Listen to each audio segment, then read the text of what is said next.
1 অধ্যায় 3 থেকে।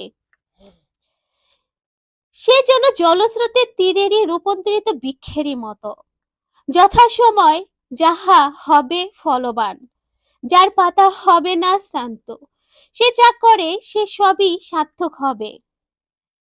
তাই প্রভুর কিনারে যার স্থায়ী, সে যা কিছু করবে তাতে তার অনুগ্রহ আশীর্বাদ পরিপূর্ণ হবে। সে ফলশীল হবে, 12 মাস সে ফল পাবে। যিশুর অনুগ্রহ কৃপাগুলো 12 মাস নতুন নতুন অভিষেক তুমি দান পাবে। তোমার মিনিস্ট্রি বড় হবে, সেখানে মিরাক্কেল হবে, আশ্চর্য কাজ হবে, সুস্থতা হবে, নিরাময় হবে, কারণ তোমার রক্তে ক্ষমার দান।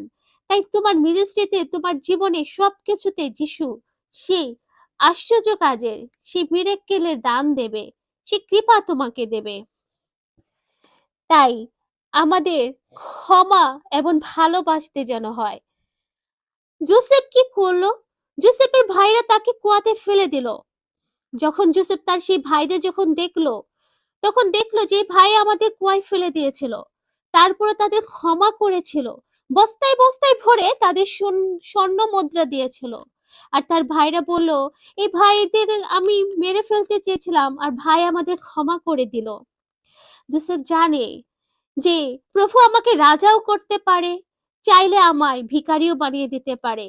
তাই তোমাকে ভালো দেশ, ভালো খাবার, ভালো ঘর, ভালো টাকা পয়সা দিয়েছে বলে অহংকার করতে নেই।